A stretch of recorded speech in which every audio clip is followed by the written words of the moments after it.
ప్రభువైన యేసుక్రీస్తు నామంలో అందరికీ హృదయపూర్వక వందనములండి. దినవృత్తాంతములు మొదటి గ్రంథము 22వ అధ్యాయము. మరియు దేవుడైన యెహోవా నివాస స్థలము ఇదే అని, ఇశ్రాయేలీయులు అర్పించు దహన బలులకు పీఠము ఇదే అని దావీదు సెలవిచ్చెను. తరువాత దావీదు ఇశ్రాయేలీల దేశమందుండు అన్యజాతి వారిని సమకూర్చుడని ఆజ్ఞ ఇచ్చి దేవుని మందిరమును కట్టించుటకై రాళ్లు చెక్కువారిని నియమించెను.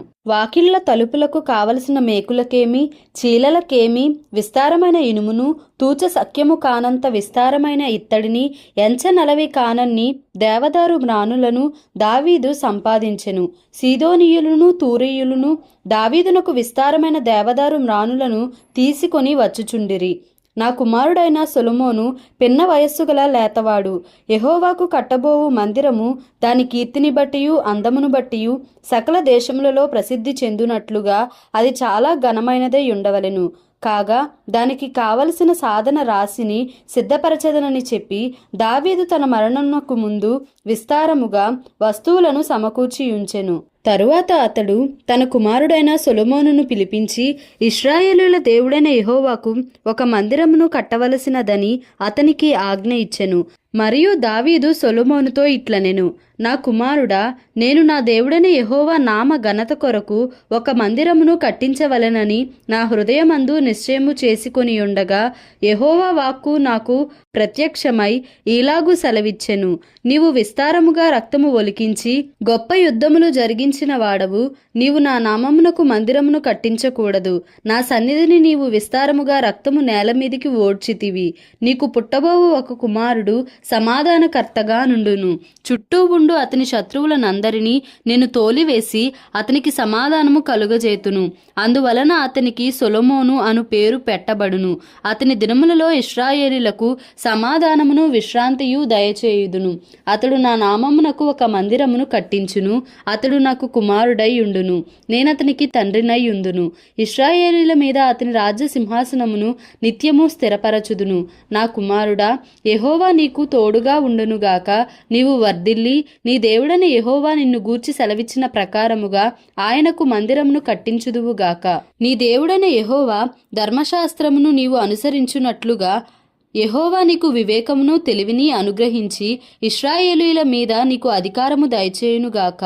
యెహోవా ఇశ్రాయేలీయులను గూర్చి మోషేకు ఇచ్చిన కట్టడల ప్రకారముగాను ఆయన తీర్చిన తీర్పుల ప్రకారముగాను జరుపుకొనుటకు నీవు జాగ్రత్త పడిన ఎడల నీవు వృద్ధి పొందుదువు. ధైర్యము తెచ్చుకొని బలముగా ఉండుము. భయపడకుము, దిగులు పడకుము. ఇదిగో, నేను నా కష్టస్థితిలోనే ప్రయాసపడి 2 లక్షల మనుగుల బంగారమును 10 కోట్ల మనుగుల వెండిని తూచ సఖ్యము కానంత విస్తారమైన ఇత్తడిని ఇనుమును సమకూర్చియున్నాను. మ్రానులను రాళ్లను కూర్చియుంచితిని. నీవు ఇంకను సంపాదించుదువుగాక. మరియు పనిచేయ తగిన విస్తారమైన శిల్పకారులను, కాసే పనివారును, వడ్రవారును, ఏ విధమైన పనినైనను నెరవేర్చగల మంచి పనివారును నీ యొద్ద ఉన్నారు. లెక్కింపలేనంత బంగారమును, వెండియు, ఇత్తడియు, ఇనుమును నీకు ఉన్నవి. కాబట్టి నీవు పని పూనుకొనుము. యెహోవా నీకు తోడుగా ఉండునుగాక. మరియు తన కుమారుడైన సొలొమోనునకు సహాయము చేయవలెనని దావీదు ఇశ్రాయేలీయుల అధిపతులకందరికీ ఆజ్ఞాపించెను. ఎట్లనగా, మీ దేవుడైన యెహోవా మీతో కూడా ఉన్నాడు గదా. చుట్టూనున్న వారి వలన తొందర లేకుండా ఆయన మీకు నెమ్మది ఇచ్చి ఉన్నాడు గదా. దేశ నివాసులను ఆయన నాకు వశపరచి ఉన్నాడు. యెహోవా భయము వలనను ఆయన జనుల భయము వలనను దేశము లోపరచబడి ఉన్నది. కావున హృదయపూర్వకముగా మీ దేవుడైన యెహోవాను వెదకుటకు మీ మనస్సులు దృఢపరచుకొని ఆయన నిబంధన మందసమును, దేవునికి ప్రతిష్ఠితమైన ఉపకరణములను, ఆయన నామము కొరకు కట్టబడు ఆ మందిరములోనికి చేర్చుటకై మీరు పూనుకొని దేవుడైన యెహోవా పరిశుద్ధ స్థలమును కట్టుడి. దినవృత్తాంతములు మొదటి గ్రంథము 23వ అధ్యాయము. దావీదు ఏండ్లు నిండిన వృద్ధుడాయను గనుక అతడు తన కుమారుడైన సొలొమోనును ఇశ్రాయేలీల మీద రాజుగా నియమించెను. మరియు అతడు ఇశ్రాయేలీల అధిపతులందరినీ, యాజకులను, లేవీయులను సమకూర్చెను. అప్పుడు లేవీయులు 30 సంవత్సరములు మొదలుకొని అంతకు పైవయస్సు గలవారు కవిలలో చేర్చబడిరి. వారి సంఖ్య 38,000 పురుషులు.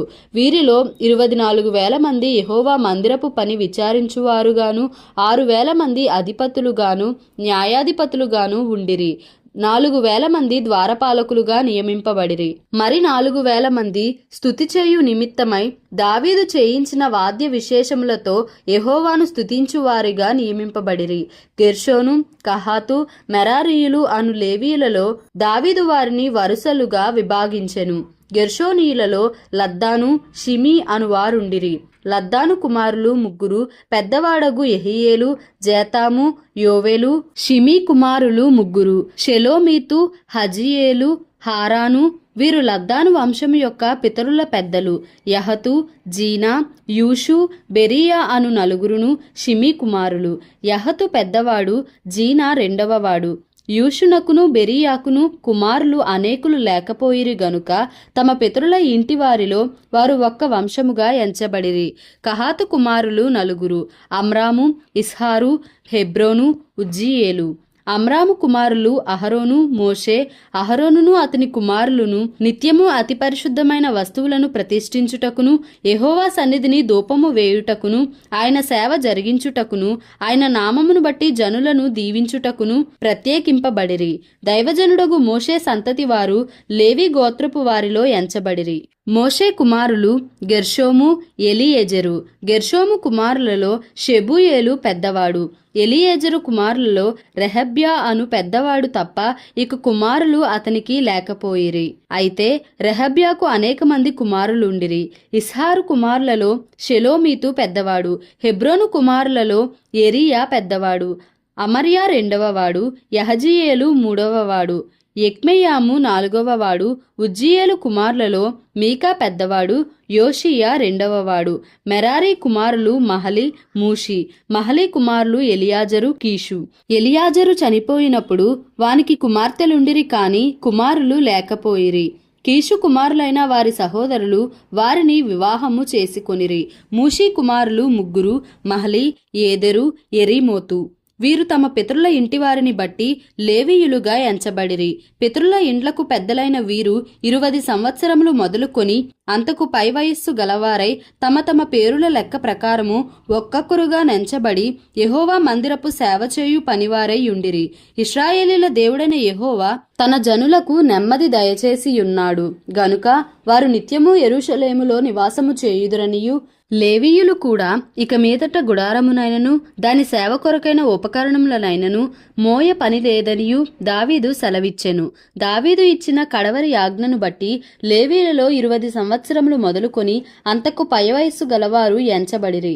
వీరు అహరోను సంతతి వారి చేతి క్రింద పని చూచుటకును వారి వశముననున్న యెహోవా మందిర సేవ కొరకై సాలల్లోనూ గదులలోనూ ఉంచబడిన సకలమైన ప్రతిష్ఠ వస్తువులను శుద్ధి చేయుటకును, దేవుని మందిర సేవ కొరకైన పనిని విచారించుటకును, సన్నిధి రొట్టెను, నైవేద్యమునకు తగిన సన్నపు పిండిని, పులుసులేని భోజ్యములను, పెనములో కాల్చుదానిని, పేల్చుదానిని, నానా విధమైన పరిమాణములు గల వాటిని, కొలత గల వాటిని విచారించుటకును, అనుదినము ఉదయ సాయంకాలముల యందు యెహోవాను గూర్చిన స్తుతిపాటలు పాడుటకును, విశ్రాంతి దినములలోను అమావాస్యలలోను పండుగలలోను యెహోవాకు దహన బలులను అర్పింపవలసిన సమయములన్నిటిలోనూ లెక్కకు సరియైన వారు వంతు ప్రకారము నిత్యము యెహోవా సన్నిధిని సేవ జరిగించుటకును నియమింపబడిరి.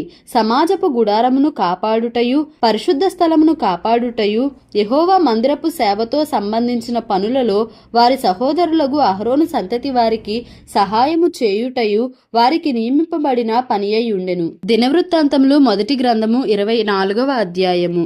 అహరోను సంతతి వారికి కలిగిన వంతులేవనగా, అహరోను కుమారులు నాదాబు, అబీహు, ఎలియాజరు, ఈతామారు. నాదాబును అబీహుయును సంతతి లేకుండా తమ తండ్రి కంటే ముందుగా చనిపోయిరి గనుక ఎలియాజరును ఈతామారును యాజకత్వము జరుపుచూ వచ్చిరి. దావీదు ఎలియాజరు సంతతి వారిలో సాదోకును, ఈతామారు సంతతి వారిలో అహీమెలకును ఏర్పరచి వారి వారి జనము యొక్క లెక్కను బట్టి పని నియమించెను. వారిని ఏర్పరచుటలో ఈతామారు సంతతి వారిలోని పెద్దల కంటే ఎలియాజరు సంతతి వారిలోని పెద్దలు అధికులుగా కనబడిరి గనుక ఎలియాజరు సంతతి వారిలో 14 తమ పితరుల ఇంటివారికి పెద్దలుగాను, ఈతామారు సంతతి వారిలో 8 మంది తమ తమ పితరుల ఇంటివారికి పెద్దలుగాను నియమింపబడిరి. ఎలియాజరు సంతతిలోని వారును, ఈతామారు సంతతి వారిలో కొందరును దేవునికి ప్రతిష్ఠితులగు అధికారులై ఉండిరి గనుక తాము పరిశుద్ధ స్థలమునకు అధికారులుగా ఉండుటకై చీట్లు వేసి వంతులు పంచుకొనిరి.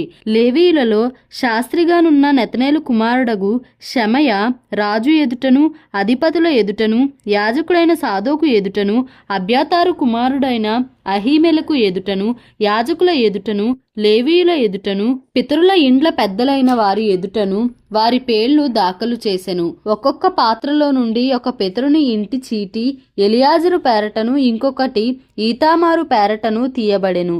మొదటి చీటి యెహోయారీబునకు, రెండవది యెదయాకు, మూడవది హారీమునకు, నాలుగవది షెయోరీమునకు, ఐదవది మల్కియాకు, ఆరవది మీయామినుకు, ఏడవది హక్కోజునకు, ఎనిమిదవది అబియాకు, తొమ్మిదవది యేషువకు, 10వది షెకన్యాకు, 11వది ఎల్యాషీబునకు, 12వది యాకీమునకు, 13వది హుప్పాకు, 14వది యెషబాబునకు, 15వది బిల్గాకు, 16వది ఇమ్మేరునకు, 17వది హెజీరునకు, 18వది హప్పిస్సేసునకు, 19వది పెతహయాకు, 20వది ఎహెజ్కేలునకు, 21వది యాకీనునకు, 22వది గామూలునకు, 23వది దెలయ్యాకు, 24వది మయజ్యాకు పడెను. ఇశ్రాయేలీల దేవుడైన యెహోవా వారి పితరుడగు అహరోనునకు ఆజ్ఞాపించిన కట్టడ ప్రకారముగా వారు తమ పద్ధతి చొప్పున యెహోవా మందిరంలో ప్రవేశించి చేయవలసిన సేవా ధర్మము ఈలాగున ఏర్పాటు ఆయెను. శేషించిన లేవి సంతతి వారెవరనగా అమ్రాము సంతతిలో షూబాయేలును, షూబాయేలు సంతతిలో యెహద్యాహును, రెహబ్యా ఇంటిలో అనగా రెహబ్యా సంతతిలో పెద్దవాడైన ఇషీయాయును, ఇస్హారీయులలో షెలేమోతును, షెలేమోతు సంతతిలో యహతును, హెబ్రోను సంతతిలో పెద్దవాడైన ఎరియా, రెండవ వాడైన అమర్యా, మూడవ వాడైన యహజీయేలు, నాలుగవ వాడైన యెక్మెయామును, ఉజ్జియేలు సంతతిలో మీకాయును, మీకా సంతతిలో షామీరును, ఇషియా సంతతిలో జకర్యాయును, మెరారి సంతతిలో మహలి, మూషి అనువారును, యహజీయాహు సంతతిలో బెనోయును. యహజీయాహు వలన మెరారికి కలిగిన కుమారులెవరనగా బెనో, షోహము, జక్కూరు, ఇబ్రి. మహలికి ఎలియాజరు కలిగెను. వీనికి కుమారులు లేకపోయిరి. కీషు ఇంటివాడు అనగా కీషు కుమారుడు యెరహ్మెయేలు. మూషి కుమారులు మహలి, ఏదెరు, ఎరీమోతు. వీరు తమ పితరుల ఇండ్లను బట్టి లేవీయులు. వీరును తమ సహోదరులైన అహరోను సంతతి వారు చేసినట్లు రాజైన దావీదు ఎదుటను, సాదోకు, అహీమెలకు అను యాజకులలోను, లేవీలలోను, పితరుల ఇండ్ల పెద్దల ఎదుటను, తమలో నుండు పితరుల ఇంటి పెద్దలకును, తమ చిన్న సహోదరులకును చీట్లు వేసికొనిరి. దేవుడి పరిశుద్ధ వాక్యమును మన వినికిడిలో దీవించి ఆశీర్వదించునుగాక. ఆమెన్.